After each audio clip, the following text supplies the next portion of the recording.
क्रांतीसूर्य महात्मा ज्योतिराव फुले जयंतीनिमित्त साक्री प्रतिमा पूजन व चिमुकल्यांचे व्याख्यान संपन्न।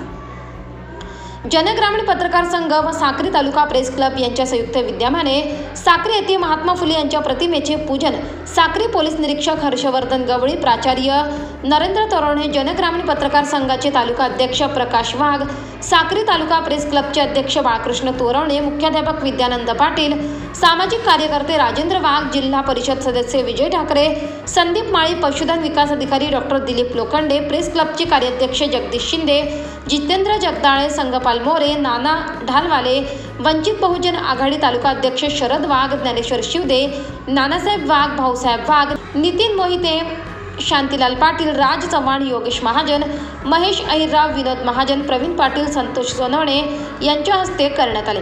या प्रसंगी 7वीतला विद्यार्थी दर्शन रवींद्र यांच्या जीवनावर आपल्या उत्कृष्ट शैलीने प्रकाशझोत टाकला। सूत्रसंचालन बाळकृष्ण तोरवणे, तर आभार जगदीश शिंदे यांनी मानले। जीवन को शान समझते थे, स्त्री शिक्षा की संस्कृति को महान समझते थे। सादगी भरे जीवन को शान समझते थे, स्त्री शिक्षा की संस्कृति को महान समझते थे। शत शत नमन महात्मा ज्योतिबा फुले को, जो परोपकार को अपनी आन बान समझते थे। सबसे पहले आप सभी को महात्मा ज्योतिबा फुले जयंती की हार्दिक शुभकामनाएं। मैं दर्शन रंजन सोनवणे आप सभी का अभिवादन करता हूँ। भारत में अनेक ऐसे सितारे चमके हैं जिन्होंने भारत के आकाश को जगमग किया। उन्हीं में से एक विभूति का जन्म 11 अप्रैल 1827 को हुआ, जिनका नाम था महात्मा ज्योतिबा फुले। संघर्ष इनके बचपन से ही आरंभ हो गए। मात्र 1 वर्ष की आयु में इनकी माता का देहांत हो गया और जाति भेद के कारण इनकी पढ़ाई बीच में ही छूट गई। 21 वर्ष की आयु तक ये 7वीं कक्षा तक पढ़ सके। इसी जाति भेद ने इन्हें तपाकर कुंदन बना दिया। जिंदगी शोलों पे तप तप कर निखरती गई।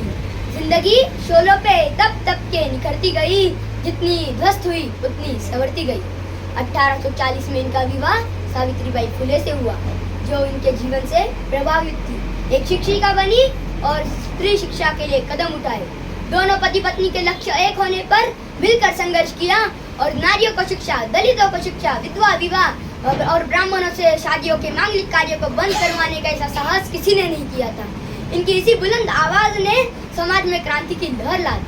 इसके बाद बाबा साहब भी कहीं ना कहीं इन्हीं का रूप थे, जिन्होंने इनके बाद इनके कार्य को पूरा करने का बीड़ा उठाया।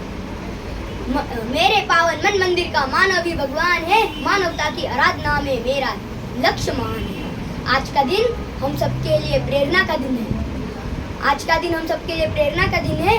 महात्मा ज्योतिबा फुले जैसी सोच की आज हमें सख्त जरूरत है। महात्मा ज्योतिबा फुले और डॉक्टर बाबासाहेब अम्बेडकर जैसी विभूतियों ने हमारे लिए शिक्षा के मार्ग तो बना दिए। हम इतना तो कर सकते हैं कि उनके बनाए हुए मार्ग पर चल सके। आज जो सांस ली है वो और कोई लेगा। जो राह आपने दिखलाई है वो औरों को दिखलाऊंगा। इन्हीं 2 शब्दों के साथ आपको पुनः महात्मा ज्योतिबा फुले जयंती की हार्दिक शुभकामनाएं। जय भीम, जय संविधान। या विधायक वाटेवर चालण्याचा प्रयत्न अर्थात संकल्प सोडण्याचा खरा तो दिवस असतो।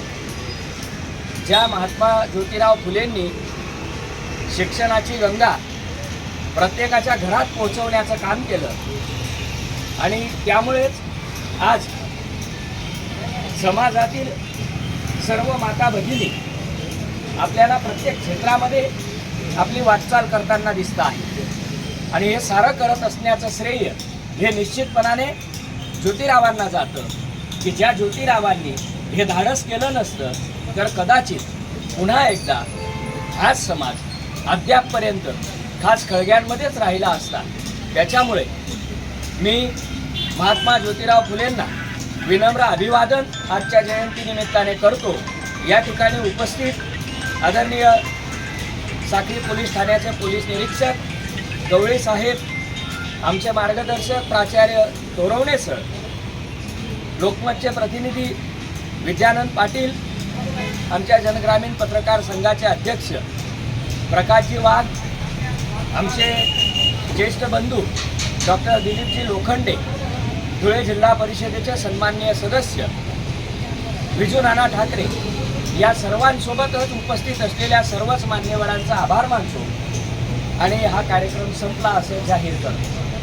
24 लाईव्ह महाराष्ट्र न्यूजसाठी जितेंद्र गुरव, साक्री.